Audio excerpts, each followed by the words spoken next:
The Velocity of My Memory. With apologies to Allen Ginsberg's The Velocity of Money. Weekend drive to Boston, here are my Joycean screams of consciousness thoughts all in semicolon. Yes, the dreadful and overused semicolon, of Jamaica Kincaid's Girl. I am riding the Prius semi-electric, eco-friendly they say, down Interstate 95 to the city of the beginning of the American colonial entity, of the Massachusetts Bay Colony of the original 13 colonies, of the Boston Tea Party, today's Tea Party, awful Republicans, Donald Trump and his honest-to-God American dream of a hermit kingdom, a ancient career. All these flashes as I whiz down from New York, past Connecticut into Massachusetts, thinking of Mark Twain's A Connecticut Yankee in King Arthur's Court, of the celebrated Jumping Frog of Calaveras County. I am cruising fast as in Al Pacino's movie title. I am thinking of reading the lyric essay How Literature Saved My Life, and yes, looking out for an exit to Henry David Thoreau's Walden Pond. I wish I could pay not tax or live in some Arab country and not get taxed. I am thinking of the habitat of the dead Kennedy, of the American Camelot they say, of the plane crash near Martha's Vineyard, of the Catholic president, but rock radio station is playing great songs of the awesome 80s, another period of music I dig, and if you feel me I feel you with these tunes.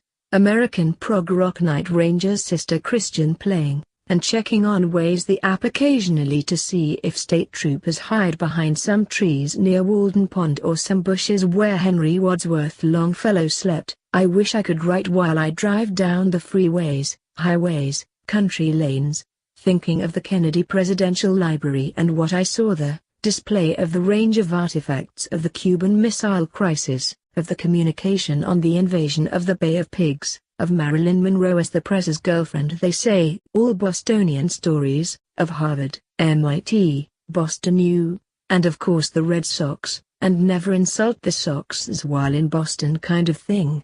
Hang out and cheers. Thinking of the TV series while I was growing up, absurd looking for anti-heroes only essentially, as well, and these, while the music of the awesome 80s play, while memories still fresh of the Boston bombing. And now, as I sit here in my library I read about the Bangkok bombing, awful today, quaint Boston though. Here I end this one stream of sentence, not to outdo the great Irish writer, James Joyce. Azly Rahman. Yes, my sister Christian, this song while these thoughts come a-visitin'. I like the awesome 80s American rock, the guitar work, phrasing, the licks, the reverb, the flanner, the chorus, the echoes, the multi-effect pedal, the Moog synthesizer and all.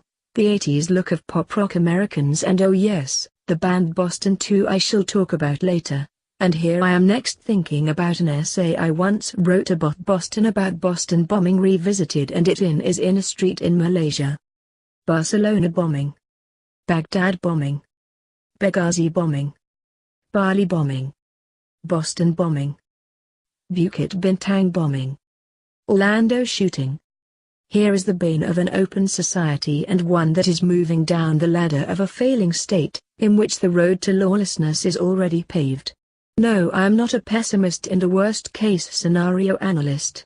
Futuristics may be lens I am using now to look at trends, the movement of the future's wheels of society, karma of postmodernity, the impact of the evolution of complex systems, the view of chaos theory, the transcultural flow of ideas, be they violent or peaceful, as they travel instantaneously across time and space, and most importantly as Malaysians, what we reap from what we sowed, a karma of a global city.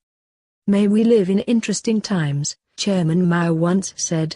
Indeed, the time is now, with almost 30 million people living in a highly complex society that is still trying to mediate the contradictions of a capitalist system and a government that not only tries to manage chaos out of order, meet the needs of the microbial multitude of demands made by groups, but also this, a government that is becoming so corrupting and untouchable and prone to its own implosion and controlled internal demolition, yet able to sustain itself by building rationale and structures of a defense system of a survival mode that imprisons its governors intergenerationally.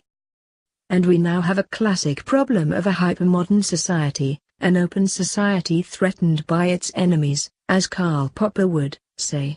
The enemies are homegrown, born out a strange brew of an Oktoberfest of the excesses and the saneness of religious and cultural philosophies. Bukit Bintang, the Times Square of Cyber Hypermalaya. Her Trafalgar Square. Her Hat Yai Square. Her Jalan Wong Arfuk Square in Sin City Johor Bahru, from a poem I once wrote that got the Johor government excited. That glitzy, red lightsy, excitement-inducing street of a global city. And a clone of a Times Square of New York City. That Bintang walk of a semiotics of a city. Of all kinds of future possibility. Culture of red lights gone crazy. People worshipping neon gods unrepentantly. Scene of urban decay and homelessness of a consequence of a system of international slavery. And human trafficking framed as progress needed for Malaysia to be defined as a high-income society. Aha, these rhyme and I am happy.